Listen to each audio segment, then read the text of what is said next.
अस्सलामुअलैकुम। मोहम्मद अज़हर सिद्दीक अपने programme maths views के साथ हाजिर खिदमत है। चीज़ें बहुत तेज़ी से आगे जा रही हैं और आपके सामने मैं बता रहा हूँ कि ये आखिरी मराहल के करीब हैं। लाहौर हाई कोर्ट या मुख्तलिफ हाई कोर्ट्स में, सिंध हाई कोर्ट ने तो आपको पता है कि MPO के तहत जितने भी थे जो लेके आए थे वो सब के सब मुअत्तल कर दिए। MPO का कानून रिटेंडेंट हो चुका है। मैं समझता हूँ ये नए से आर्टिकल 10A को इसीलिए लाहौर हाई कोर्ट में चैलेंज किया हुआ है और अपना इस पर अटॉर्नी जनरल, एडवोकेट जनरल की मुआवनत के लिए तलब कर लिया है। बहरहाल सिंध हाई कोर्ट से ये एक बड़ी खबर है। वहाब बलोच हैं, हमारे दोस्त हैं, एडवोकेट हैं और बड़ी मेहनत करने वाला आदमी है और इसके अगेंस्ट बड़ी FIRs सिंध गवर्नमेंट के साथ दौर में उसने बड़ी मुसीबत झेली है उसने। और थोड़ा सा चलें उनका जो गुफ्तगू की उस पर मीडिया के साथ वो सुन लीजिएगा। करना चाहते हैं करें, और उनको जो हमारा जो ग्रीवेंसेस थे तकरीबन वो हल हो गए, क्योंकि वो जो ऑर्डर था वो सस्पेंड हो गया। टोटल कितने कारकुनान हैं अब तक? या तकरीबन 180 इंफॉर्मेशन है मेरे पास के वो हैं 180 तक है, उसमें कारकुनान 180 तक।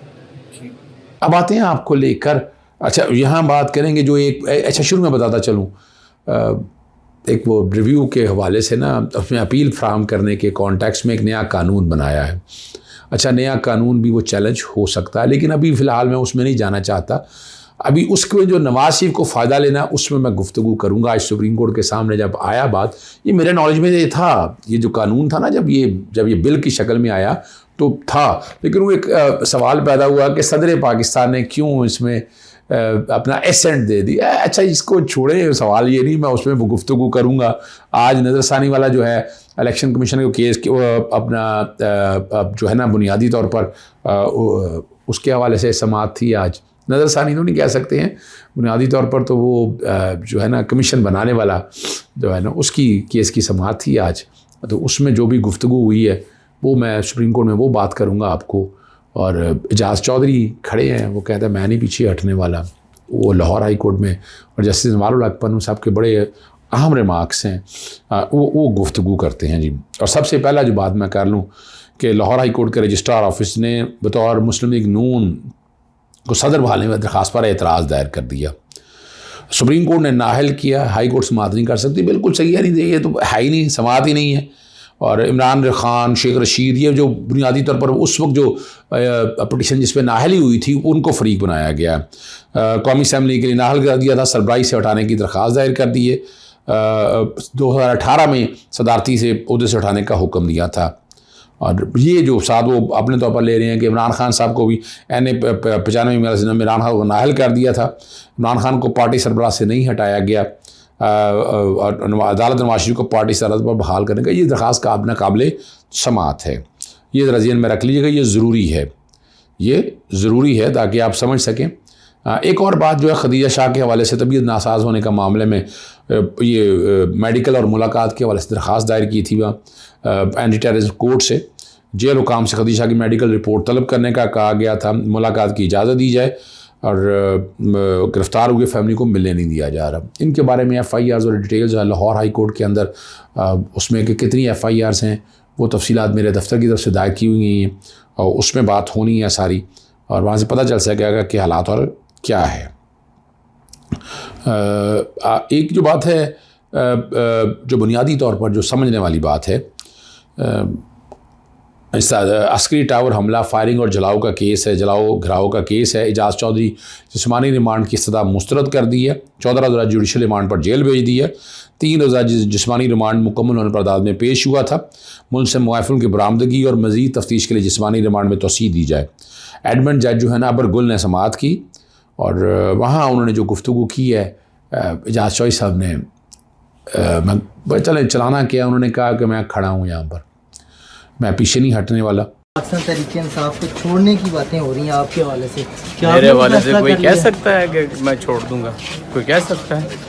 ये जो तहरीक है ना, इमरान खान ने कहा है कि ये ला इलाहा इल्लल्लाह की तहरीक है, और मैं ये कहता हूँ कि ये नगमा फसल गुलो लाला का नहीं पाबंद, बहार हो के ख़ज़ां ला इलाहा इल्लल्लाह। और दूसरा मैं पैगाम देना चाहता हूँ कि अगरचे बुत हैं जमात की आस्तीनों में, मुझे है हुक्म आज़ा ला इलाहा इल्लल्लाह। वहाँ तक जो बात मैंने आपके सामने रखी है।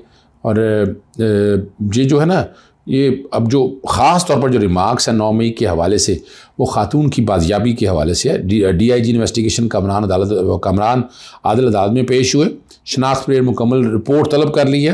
ताकत वाला समझता है वो सब कुछ है, लेकिन अब 2023 है, 1970 नहीं है।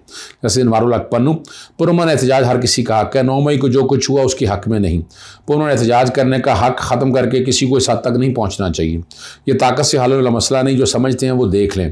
जस्टिस कुलसूम अरशद की दरख्वास्त है और उन्होंने बाजियाबी के हवाले से कहा था मजिस्ट्रेट की शनाख्त के बाद अपना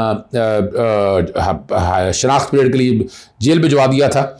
अब तक कितने मुलजमान के शनाख्त पीरियड पर भिजवाया है? 427 मुलजमान इस वक्त शनाख्त पीरियड के लिए जेल में हैं। DIG कामरान आदिल ने कहा अब तक कितने मुलजमान जो हैं जेल भिजवाया जा चुका है। 900 से ज़्यादा मुलजमान को शनाख्त पीरियड जेल भिजवाया गया। और 900 बंदा किस तरह ढूंढा जाता है? अगर 900 से बंदा किस तरह ढूंढा जाता है अगर 900 से ज़्यादा मुसलमान हों? जहाँ से गिरफ्तार हुए वहाँ की CCTV फुटेज भी तो है। अब इन वाक़यात में सबसे पहले कैमरे तोड़े गए, उनका कहना है 427 की शनाख्त हुई, आज भी 150 की शनाख्त पीरियड लगी हुई है। कितने थानों में 9 मई के वाक़यात दर्ज हुए हैं? 54 थानों में मुकदमा दर्ज हुए हैं। Geo fencing, CCTV footage, social media के ज़रिए गिरफ्तारियाँ की। गिरफ्तार अफराद का शनाख्त पीरियड में रिज़ल्ट क्या आया है? 80% का पॉजिटिव आया है। जिन 20% का पॉजिटिव मैच नहीं है उनके साथ क्या होगा? बेकसूर होंगे पर उनके मुकदमा का अखराज करेंगे।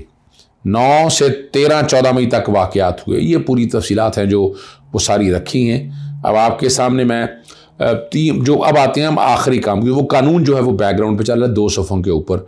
इसमें आज समाअत जो मैं आप अदालत के सामने वो रखते हैं, पंजाब इंतखाबात नज़रसानी केस की समाअत हुई। नए कानून के पेश नज़र जुमेरात तक समाअत मुलतवी करते हुए, चूँकि जुमेरात को वो वाला मामला भी लगा हुआ है जो बुनियादी तौर पर अदालती नज़रसानी के इख्तियारात के हवाले से जो कानून बनाया था वो मैंने भी चैलेंज किया है, वो जुमेरात को लगा हुआ है। और ऑडियो लीक्स जुडिशल कमीशन से मुतल्लिक़ हुकूमत से हदायत लेने का हुक्म दिया। रिमार्क देते हुए कहा कि चीज़ों को जोड़ने से सिस्टम में इस्तेहकाम आएगा। हाई दर्जा राहत मईशत की मदद नहीं करेगा। कमीशन की तश्कील के लिए दुरुस्त रास्ता इख्तियार करें। मामला पर हम सबको दोबारा सोचना चाहिए। गुस्सा इख्तियार मदद करने के बजाय मज़ीद हालात मखदूश हो गए हैं जी। 3 रुकनी बेंच था ये। और जो वकील थे सज्जद सवाती, उन्होंने अपना स्टेज पर आकर गया तो लेकिन अनवर मंसूर जो उस्मान मंजूर रोस्टम पाए और इसका इस्तदा की कुछ कहना चाहते हैं। अटॉर्नी जनरल ने कहा सुप्रीम कोर्ट की नज़रसानी इख्तियार से मुतल्लिक़ कानून बन चुका, सदर मुमलिका ने मंजूरी दे दी और इसका इतलाक़ जुमे से हो चुका। जस्टिस मुनीम अख्तर ने कहा कि नज़रसानी कानून का सुनकर इलेक्शन कमीशन के वकील के चेहरे पर मुस्कुराहट आ गई। चीफ जस्टिस ने कहा जुमेरात को जुडिशल कमीशन वाला केस मुकर्रर है, अटॉर्नी जनरल इस बारे में हुकूमत से हदायत लेकर दें। चीफ जस्टिस ने अटॉर्नी जनरल का मुखातब होते हुए ने कहा कि आपने वीडियो लीक्स कमीशन केस का हमारा हुक्मनामा ज़रूर पढ़ेगा, ज़हन में रखें। अदालत ने कमीशन को कलअदम करार नहीं दिया। अदालत ने अदलिया की आज़ादी का तहफ़्फ़ुज़ करना है। खुफिया मुलाकातों से मामला नहीं चल सकते या तारीखी एक्सीडेंट है कि चीज़ सिर्फ एक ही होता है। हमने मेमो गेट, एबटाबाद कमीशन और ओवरसीज़ और शहजाद सलीम कमीशन के नोटिफिकेशन दिखाया, ये जो अदालत को बताया गया उनको। तमाम जुडिशल कमीशन में चीफ जस्टिस की मर्जी से कमीशन तश्कील दी जाते हैं। किसी चीज़ पर तहकीकात करानी हो तो बकायदा तरीक़ाकार से आएँ। मैं खुद पर मुश्तमिल कमीशन तश्कील नहीं दूंगा, लेकिन किसी और जैसे तहकीकात कराई जा सकती है। ये सियासी पारा मईशत और अमन अमान को बेहतर नहीं करेगा। चीफ जस्टिस ने जुडिशल कमीशन बाबत हुकूमत से हदायत लेने के लिए अटॉर्नी जनरल को फिर से हदायत कर दी, जबकि नज़रसानी से मुतल्लिक़ चीफ जस्टिस का कहना था कि अब नया कानून भी आ चुका है और बात हम समझ भी चुके हैं और हमें नए कानून का मुकम्मल अदराक है। ताहम तहरीक इंसाफ को भी नए कानून का इल्म हो जाए, इसके बाद हम समाअत कर लेंगे। फ़िलहाल हम समाअत जुमेरात मुलतवी करते हैं। इसमें मैंने 3 ट्वीट किए हैं और ये जो सदर पाकिस्तान ने बेसिकली 26 मई को एसेंट दी है, वो बैकग्राउंड पे मैं वो भी चला रहा हूँ। और वो मकसद सिर्फ आपको देखें, जब बात ज़रा समझिएगा, यानी हम हर चीज़ को नेगेटिव पता नहीं क्यों सोचते हैं और उस नेगेटिव सोचने से कुछ नहीं हासिल होना। और ये एसेंट में बाकायदा मैंने बैकग्राउंड पे जैसे है ना वो भी मैंने चला दिए, सदर पाकिस्तान ने जो एसेंट दी है, ताकि आपको पता चल जाए कि वो एसेंट की पोजीशन है क्या। ठीक है ना जी। और और जो समझना है ना चीज़ को, इतनी परेशान पता नहीं क्यों हो जाते हैं। मैंने इसीलिए लिख दिया, उससे कोई फ़र्क नहीं पड़ता। सदर ना भी करते, फ़र्ज़ करें एसेट ना भी देते, वो तो कानून तो बन जाना था भाई, वो आइन बड़ा क्लियर है, पिछला भी कानून बन गया था, तो इसमें इतनी परेशान होगी। सदर पाकिस्तान आर्टिकल के खिलाफ अपील का हक देने के कानून को अगर एसेंट ना भी करते तो वो कानून बन जाता। इसी सदर मुहिम जो ही बंद करें। इसका फ़ायदा नवाज शरीफ या जहांगीर तरीन को कोई नहीं होगा। मैं फिर बताता चलूँ, इसका फ़ायदा नवाज शरीफ जहांगीर तरीन को कोई नहीं होगा। सुप्रीम कोर्ट को उनको चैलेंज करने के लिए 90 दिन पहले ही गुजर चुके हैं, और पंजाब बेसिकली इस ये रास्ता दिया है, रास्ता बना है पंजाब के इलेक्शन के हवाले से नजरसानी। हालांकि वहाँ बड़ा मुश्किल काम है, मैं नहीं समझता। बहरहाल चलें, आप अपील फाइल कर लें। अपील में ये भी एक नया कॉन्सेप्ट अब आने लगा है, इसकी आईनी हैसियत अभी चल रही है, ये इतना आसान काम नहीं है। इस एक्ट को भी देखते हैं आगे चले क्या क्या होता है। और ये ज़हन में रख लीजिएगा, हम हर बात को नेगेटिव पता नहीं क्यों सोचते हैं। नेगेटिव नहीं सोचना, हर बात को, हर बात का रिजल्ट निकालना है, और मैं समझता हूँ इसका भी पॉजिटिव रिजल्ट निकलेगा। परेशान मत होइएगा। इजाज़त चाहता हूँ। अस्सलाम वालेकुम, अल्लाह हाफ़िज़। पाकिस्तान जिंदाबाद।